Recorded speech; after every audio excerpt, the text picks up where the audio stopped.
welcome to this episode of Horrific History and Hauntings. I'm Beth. And I'm Ramy. We're your hosts, here to talk about the stories that the history books ignore. From horrific epidemics and ghostly hauntings to the catastrophes and tragic events that have sickened humanity. Beth, do we have anything that happened today? July 25th, the murder of a 9-year-old girl put an innocent man in jail. In Rosedale, Maryland, the body of a 9-year-old girl named Dawn Hamilton was discovered, raped, and beaten to death. Witnesses described a suspicious man, leading to a police sketch. An anonymous tip identified 23-year-old ex-Marine Kirk Bloodsworth. Awesome last name, by the way. For a Marine, unfortunately, it didn't help him here. He was identified as a suspect. Despite weak evidence and Bloodworth's alibi, he was convicted of murder and sentenced to death in 1985. I don't like things like this. For 7 years, Bloodsworth maintained his innocence. Advances in forensic DNA testing allowed for the analysis of a semen stain found on Hamilton's underwear. The results showed that the DNA did not match Bloodworth's. After the FBI confirmed these results, Bloodsworth was released on June 28, 1993, and was officially pardoned later that year. That was a short one, but... It's still a terrible thing that happened to two people. Yeah. And whatever happened to the real criminal? I don't know. It didn't say if they ever found him or not. So I'm going to assume that they didn't. That's disconcerting. Because I would hope that if they did, they would have put it in the article. Well, let's hope they find him if they haven't already. 7 years of his life down the drain. After serving our country. Mm-hmm. We're doing I'm calling it Haunted Virginia. Isn't that the name of a book? I'm sure that's the name of a lot of books. It is. I actually got some of the stories from a book called Haunted Virginia. Yes. She's not an insect. She recommended looking into the Governor Dinwiddie. That's a great name. Yes, it is. However, I couldn't really find much about it. I am going to read off her explanation of why she wanted me to look into it, what her experience was. Then I'm going to tell what little I could find. So that's why I also went into the book of Haunted Virginia. It's kind of going to be a mixture of our own family ghost stories, along with, I think, 2 other Virginia located ghost stories from people we don't know. Okay. This is a quote from our aunt. It was creepy. I could hear voices in the old elevator, like conversations, but I couldn't hear actual words. The room was small, but had the feeling that I wasn't alone. There was a beautiful old street outside the window, but there was a big tricycle like Pennywise rode in the first It movie, chained up on a lamppost. And all the other people were checking out at 3 a.m., and no one spoke. We all just wanted to leave. The thing is, anytime I travel out of state, really, for all of our vacations mostly, I travel with my Aunt Kathy. She doesn't seem like the kind of person that would be easily spooked or think of supernatural or paranormal things to me. Yes. Like, she doesn't seem like the kind of person that would That's why I thought this was worth noting when she mentioned it. Yeah. She had this experience, and I can understand it. Like, everybody there was uncomfortable for some reason. Yes. And who puts a giant tricycle outside? How did you get it up there? It wasn't up. No, I asked her that. It wasn't up because I've sent you this quote. I asked her about the place after she mentioned it. She said it was chained to. She meant when she changed up, she meant chained up against the post. Oh, okay. Gotcha. I asked them why they did it too. Okay. Yeah. Oh, so I spent an hour, because I have my little timer app thing, and so I spent an hour trying to find something, and there was a few sites that I found that said the hotel was historical, but it didn't say anything more, like why it was historical, when it was built, anything really. I did find, even though as far as I know, I believe it's closed down now and that somebody bought it and is trying to redo it. Remodel and reopen. Yeah, remodel and reopen. I'm not sure for what, but very limited information could be found. I did find a few of the travel sites that still had some reviews for it, though. Were they standard reviews? There wasn't many reviews on any of them, but... When it closed is the thing. I don't know. A few of the reviews I found was that the elevator was creepy. There was a couple of reviews saying that. And then there was also people that heard thumping and bumping during the night. And they said it sounded like either furniture moving throughout the night, or sometimes there were sounds as if there was a bar around. But other than that, I really couldn't find anything. And I'm sorry that I couldn't. It's okay. I might try to look into it myself. That would be nice. Because I spent an hour on it. It could just have thin walls, for all I know. Yeah. It might have been a big failing, but everybody said that the elevator was creepy. there's a reason that a lot of people think the same thing about a place usually. Yeah, and a reason why they're all leaving at the same time. Yeah. Like I said, she is not the type of person to get spooked out of a place. She's the kind of person who's more worried about someone mugging someone or normal dangers you would expect from travel. I thought they would be more on this, to be honest, but it could just be something it's not looked into. And now that it's closed. I wonder if it's closed because everybody just kept leaving. Very well could be. And I'm hoping it's the correct one. It's the only one I could find with this name. But I want to say it's near Norfolk, Virginia. I want to say it was Portsmouth. Yeah, well, it's spelled Portsmouth. I don't know how it's spelled. I'll try doing more research myself if I can. That'd be great. The next part is actually from our Mamaw Ginger's letters to the author of the book, Ghosts of Virginia, Volume 9. I know Mama said she sent some to her. Yes. Or him. Yes. The author of the book is L.B. Taylor Jr., if anyone's interested in that. And I'm just going to read off the letters in the book that she wrote because the author quoted her letters, so it's her words. And in this section of the book, it's called Letters from the Author's Mailbag section. Just a quick search. I found a little history. The hotel dates back to 1940s and was restored in 2005. That's all I found. There's not much that I could find at all about it. Most of these things are just from things back when it was open. Yeah. There has to be a reason. I don't know if they just don't want us to know the reason, but there has to be a reason. But if they realize that some spooky stuff was going on there, that would be a cause for more people to come in nowadays. Well, I don't know if they were leaving. If it's spooky enough for her to leave. The first story that our Mamaw sent to this author was called The Man in Gray. And as I said, I'm quoting it word for word. I'm a country lady, having lived here in the Hollow for 47 years of marriage. Strange figures have scared the daylights out of several people during those years. First, my daughter, Barb, mine and Ramey's mother, and her new husband, our father, Steve, lived in a small trailer set up on the hill behind my son's home, and they often had lights being turned on and off, and cabinet doors opened for no reason. The front door would fly open when they were sure it had been locked. After a year of this, they moved away, and the trailer was torn apart and destroyed by my son. On another occasion, my son's wife, Squeaky, looked out their kitchen window and saw a young man dressed in gray uniform, like the ones worn during the North and South War. The man stood looking towards Squeaky for a good 5 minutes before just vanishing. Why'd you stand there looking at this for 5 minutes? I'm running away. I wouldn't stick around. She was scared. Maybe it was she froze instead of flight or fight. Fight or flight? Fight or flight. She froze instead. My son had a garage next to his house where he and his friends would work on cars and trucks till all hours of the night. It's still there, by the way. One night, his friend Mike showed up, scared out of his wits. When driving up, he saw a man in gray uniform go into the garage. He went in to see who the man was, but no one was there. Mike never went in there alone after that. Remember when I kept having power problems over there and it was the main box that was outside in that garage and you walked up one day, I'd had enough of it because my power kept turning off and I was beating it with a backer stick. Yeah, I remember that. So you're going to get electrocuted. Oh. Things like that frustrate a lot of people to the point where they don't think about their actions.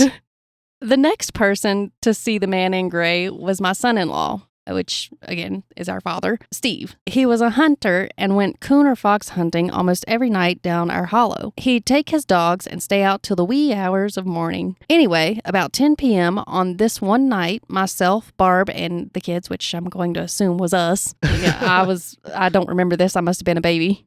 Yeah, I was certainly a tot. Yeah. We're in the house talking. I highly doubt I was talking at that time, but okay. Steve had no sooner gone out the door when he started beating on the door and yelling for us to open it in a hurry. He was white as a sheet and shaking from head to toe. He said he was going through the yard and glanced at the barn next to the house and saw a man in gray uniform go into the barn. Steve went to see what the man wanted, but the man was not found. Personally, I didn't believe in spooks, but I think one wanted to change my mind. Yeah. One night during the same summer, after visiting with Squeaky, I left to walk home at about 9:30. And saw behind my house the shadow of a man with a cap in his hand. I looked at the sky to see where the moon was, to see if it was my shadow playing tricks on me. There was no moon. I shone my flashlight on the shadow, and it never changed color or form. I ran into the house and locked the doors. I never saw the shadow again. Can you explain it? I can't. I had an experience in that old house down there once, too. Me and my friend, actually. My friend Ethan. put a question to remind myself to ask you about that, but go ahead. Now, I can't be sure. It might have been somebody, like one of my cousins messing with me, but there's only one that would have done it around. And honestly, I don't know if he'd have found the time of day to do something like that to us. We were down there staying because, we're teenagers and it was an old abandoned house we were going to stay. So it's the one I was raised in. Yeah. I've never really had any spooks. It'd only been abandoned and empty for 2 years by then, 3 years. Yeah. And we decided to get in there and stay. There was 2 separate bedrooms, one for Pap and one for Memo. I was staying in the one that we shared out for Grandma, the one closest to the bathroom. Yeah. And Ethan was in Pap's. The porch wraps around both sides of the house there. So the bedrooms are side by side and the porch wraps around. Ethan's room was on the corner where the porch starts wrapping. He said, Adam, and I got up and looked up through that door to his bedroom, and there was a light walking across the porch, but you couldn't hear anything. The old floorboards squeaked and things, but there was nothing. There was just a light. You could just see a light moving from one edge towards the window in my room and across, and then the porch ends. I don't know what it done unless they jumped off the porch, which is a good 5 or 6 foot drop. And there was also a banister. Yeah, so me and Ethan, he acts up a lot. Like, that was something I seen too, and I see why he was alarmed. We ended up staying in another room of the house where there's a wood stove. That's how we heated the house. The living room. Or was it the little side room that also had? There was 2 wood stoves. Yeah. So we stayed in the little side room next to the kitchen with one small window and a door to exit, where we stayed in there that night because we just didn't want to go home. But yeah, I seen things there. And there was no explanation, no creaking floorboards. The house didn't have electricity at the time, so there was no other lights. Somebody could have brought a flashlight, but it didn't look like a flashlight. It was more orange glow through those old windows. You're not the only one that's seen that, by the way. Who else did? I'll get into it later. Okay. But no, that's really the whole story. Ethan was scared, and his fear scared me. Like I said, I still think, maybe it was our cousin Harold, but Harold had his own things to do. He was older by then. He wouldn't have bothered with us. Mm-hmm. Did he even live here at that time? He was the only person around. And yeah, he lived up on the hill where that house that you were talking about, his daddy living in at the time. That's right. So yeah, it's a weird thing. It's like the only thing that's ever happened that I can't explain away. And in fact, it was like a glow light of like a candle light almost I just can't explain it. Yeah. And it's a valley. It's dark. It's always colder down there because it's so dark. It's not like a large valley like you drive down. You barely have room for... there's a hill behind it, and then there's 2 big hills beside of it, and then there's a hill on down that covers most of the front of it as well, besides the driveway. It's all forested, too, so it's just a dark, cold area. I just don't know. Yeah. I can't explain that. And I keep saying I never really had a true experience, but I guess that is one because I can't explain it away. And Harold would make a noise when he jumped off of the porch. Yeah, those floorboards would have the porch floorboards would creak. He's a tall, very heavy dude. Definitely would have been some creaking. Yeah, you would have heard it. I don't even think I can imagine Harold sneaking. He's a loud guy in general. Yeah. The next one that Memo sent this author is called Putting a Child at Ease. And I want to say this one was when she was a child.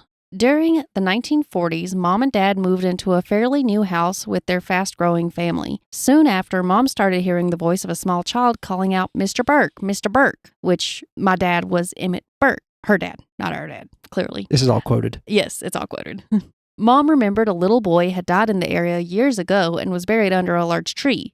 In time, the tree was cut down and forgotten. After several nights of hearing the voice of the child, Mom decided to look for the tree stump. When far from the house, she didn't hear the voice, but when in the yard near the house, the voice would call out for Mr. Burke. On a hunch, Mom crawled under the house, and about midway between the front and the back, she found the stump. They built the house right on top of this poor child's grave. Mom said she just started talking to the child as if it were right there. She told him about her children and what they played and about their pets, and she told him she would look after him and talk to him anytime he wanted to call out for Mr. Burke. Just yell, and she would come under the house and talk to him. The child was never hurt again, so Mom figured he knew everything was okay and that he could rest in peace. Oh, I never heard that story myself. So Mama's got all the books, but I never read them. Well, I have the one that's got her 2 letters in it, obviously. Mm-hmm. That's how I did the notes. Send me the name that you got these from, and I'll link the books because that'd only be fair. Okay. Amazon link or something. You can find, people can find these books because they're good books if you're into spooky stories. Mm-hmm. I have a few little side notes that these stories reminded me of. Even though that trailer Mom and Dad lived in with the spooky things that happened in Memo's story isn't where the black and white trailer that I used to live in on the hill is, it was close. The one that they lived on was farther up the hill. Even though I didn't actually see them moving, I would wake up or come home to my cabinet doors open, which I never really thought about, though. I just assumed the trailer wasn't level. You sure it wasn't Scott raiding your fridge or something? They were my cabinet doors, first of all. Well, yeah, but he would come home with canned foods occasionally. and said he made trade, which I guess he got from that one Johnny Depp movie. Usually y'all would leave something stupid, though, in place of. I seen him scouring the driveway for rocks one day to cake up and leave in the place of like a soda. Normally, if y'all did that, you would leave something stupid. I never done that. I just told him to leave some money or something, and he would just do what Johnny Depp did and start leaving things, dead animals or something. Oh, yeah, that's nice. I also remember Mama telling me about someone coming over to visit, and they mentioned seeing our great-grandfather, I believe she said, walking through the field. I've heard about that. He had already passed away. Yeah, there's stories like that. And if you're wondering, this Holler was my Grandpa Jay's family's property. As he got older, he would buy up other plots around, and they ran a sawmill. They were basically in the lumber business. But, years ago when Pap's dad was young, I think Papa was still alive too at the time. He was a child or younger. Some guy lost his arm at the sawmill. It's buried somewhere. No, they buried it down there next to your home now. There's an old stump right behind the building down there that's rotting away. That is the spot where they buried that arm. Where's the stump? It's right there where Chief used to hang out. Behind that building. I wonder if that's one of his random bones he was chewing on. No, that hand had rotted away long ago. But that even the bone? Yeah, that wasn't a fictional story. That's a true story. Someone back then, they went to a guy's house. Well, you ain't gonna need this no more. When they had emergencies, they went to a guy's house down here. And that was up until Mom was in her teens. They still only went, that was their doctor, a dude in a house down the road. And Mom, she's only in her 50s, and they had an outhouse for years. Yeah. Most of her young life. Pap thought it was disgusting to poop in the house. There you go. I guess it makes sense when you think of it that way. Yeah, but there's a way to do it. Yeah, he figured that out. Yeah. And then as the family grew, Pap would build onto the houses that he moved into up here. Yeah.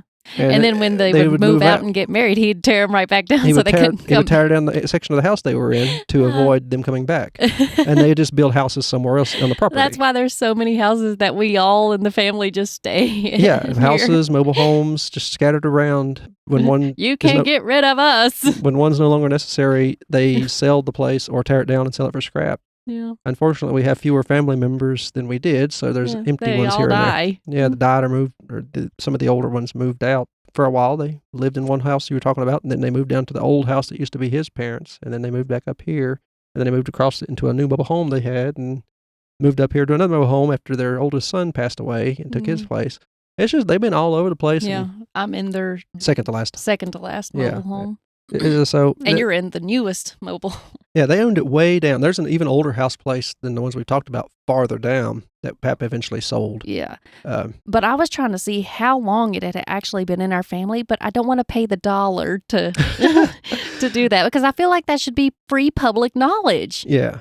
Mom has a bunch of the old deeds and stuff. You could probably look into that. Oh, yeah, I would like to one day. They go by like stump. Like this stump is where the property line starts. And that stump rotted away 50, 60 years ago. I can't find the stump no more. Yeah. Another little side note that this reminded me of. Sometimes at night, late at night, I am laying in bed and I can hear what sounds like our mother outside my bedroom window in the middle of the night calling my name. Which I think that's because your window is like 20 yards from her bedroom window. I hope she ain't screaming my name. She screams Trey when her dog starts barking. Beth and Trey don't sound the same. But from a window, and this is two before windows she apart. even had Trey sometimes too. Maybe she was hollering at Holly or Titan. Anyway, I ignore it and pretend I don't hear it because I know she's not going to be at my window calling my name in the middle of the night. She's going to come knock on my door like a normal human being. Or call, yeah. That's what we do. So they say, tell Beth this, and I'll just message her.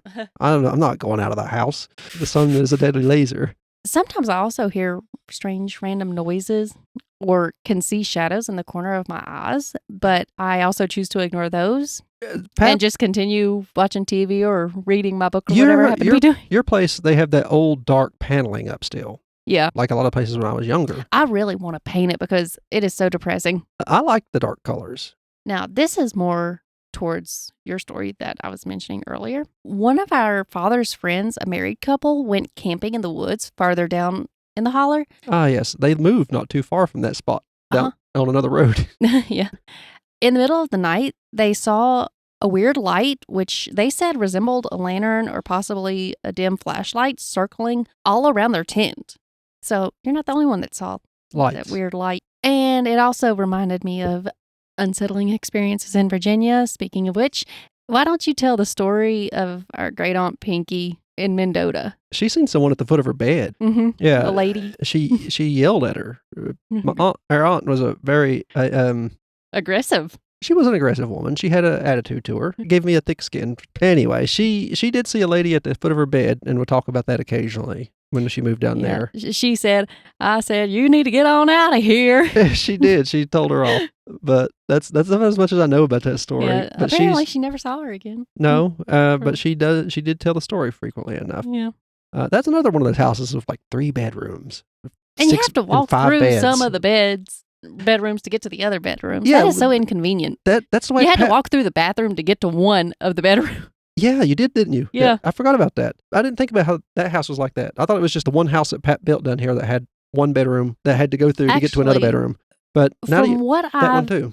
Understand, I hear that in older houses that's fairly common. I'm glad you said that because I had no idea. I always thought it was such a weird thing, and I would try to explain to people, if somebody walks in the room tonight while we're like chilling or asleep or playing games, it's just my mom trying to get from her bedroom to the bathroom.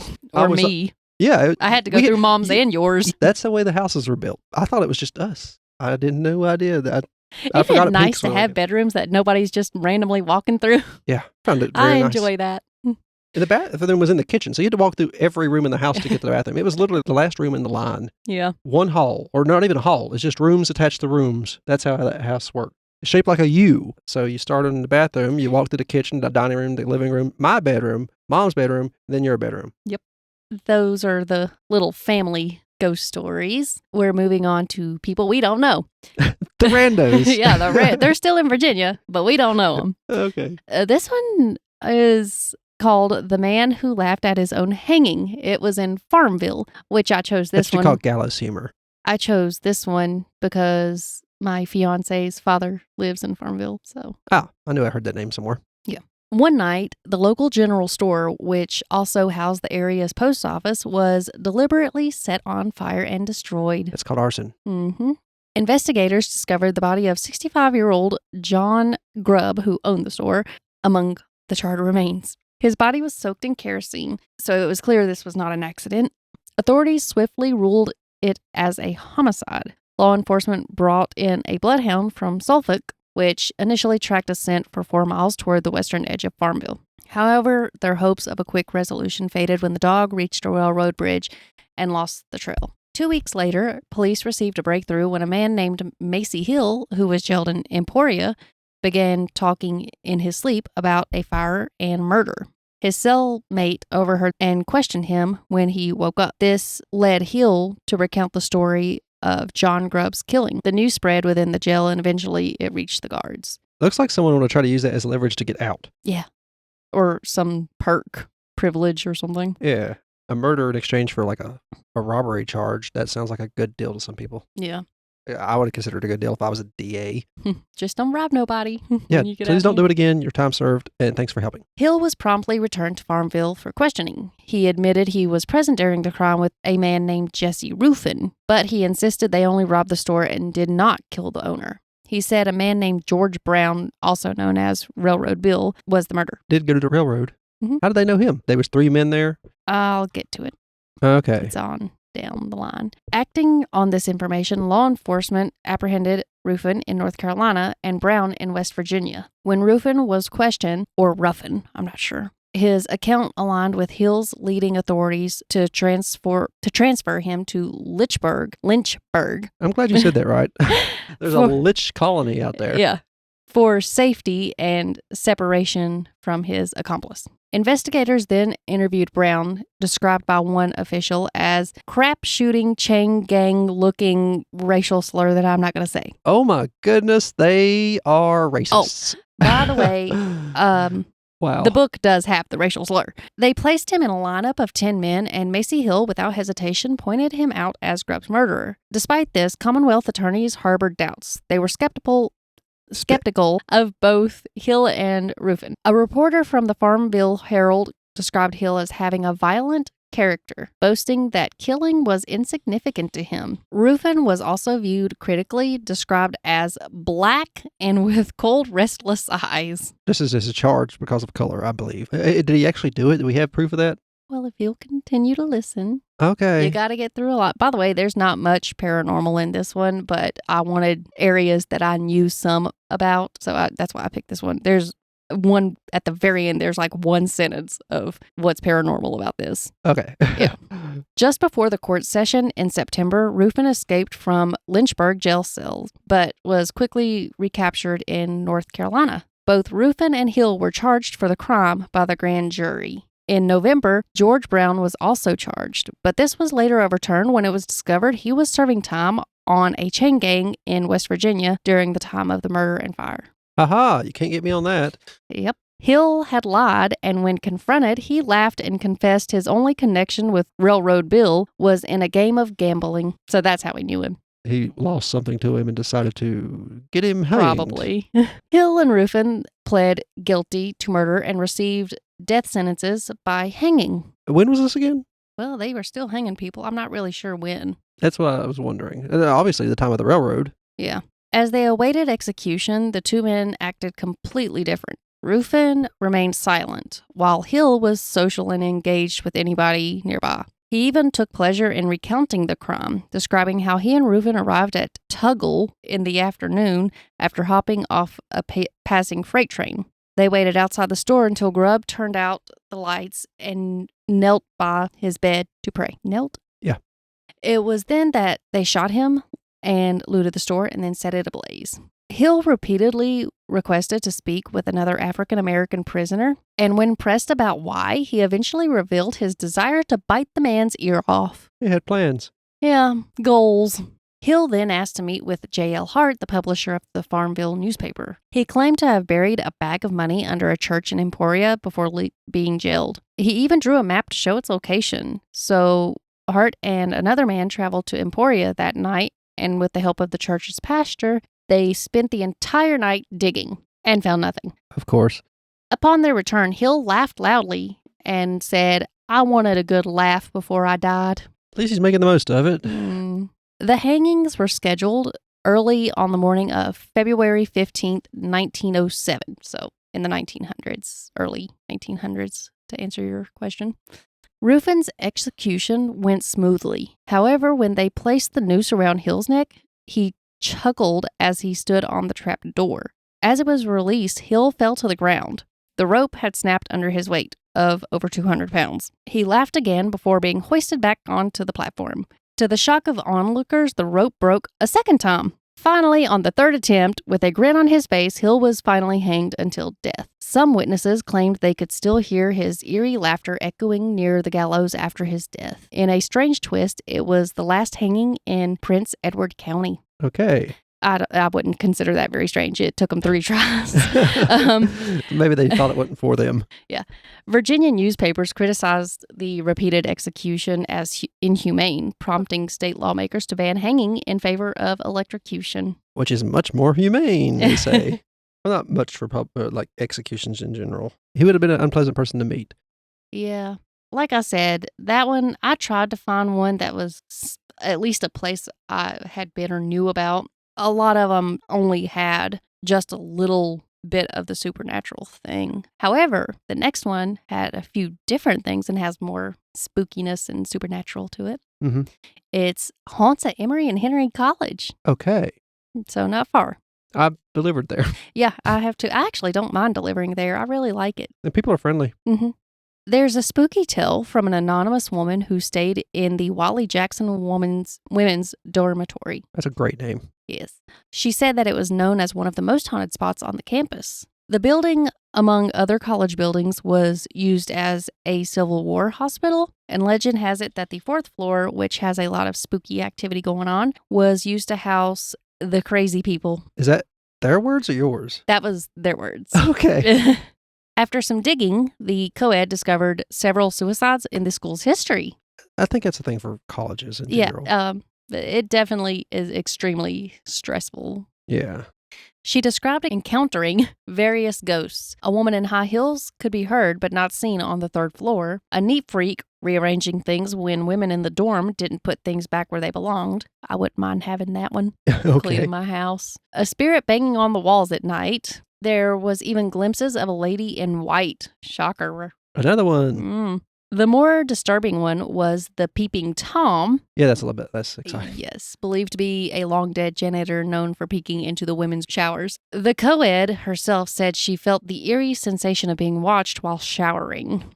Living in room 405, she and her roommate often heard unexplained noises that would unsettle them. One night while in bed, they heard heavy footsteps as if someone was walking around the room, which continued for weeks until they just eventually got used to it. A picture hanging on their wall would randomly shake without any cause that they could find, and they would also experience their belongings being mysteriously moved around. After her roommate moved out, things remained quiet for a few weeks. However, when she got a new roommate, the strange occurrences resumed.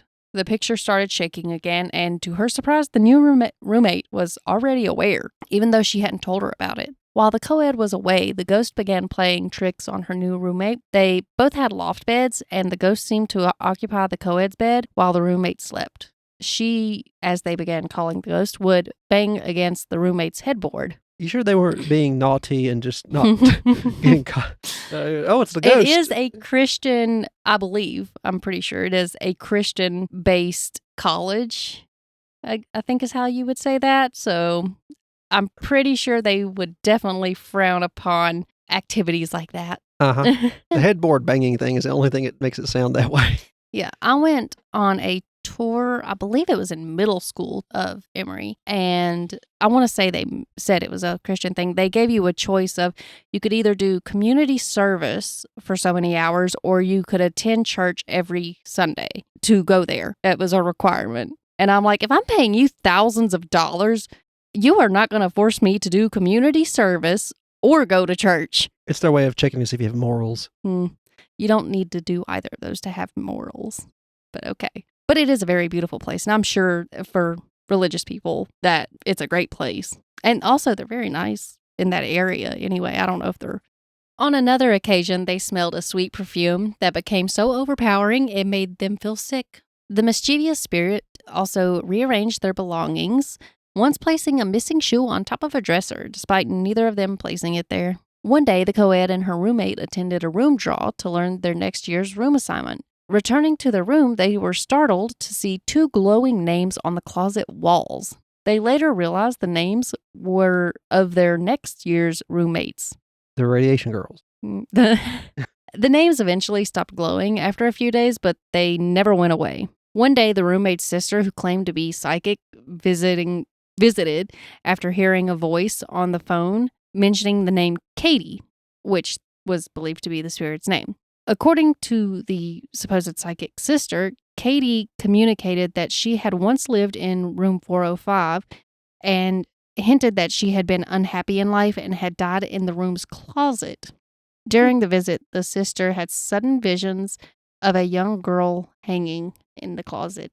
But that's all for this one. Well, those are some interesting stories. I had no idea about Emory Henry, but I should have known that there was things going on up there. And we got to tell all of our family's ghostly history and our property. The layout of our homes.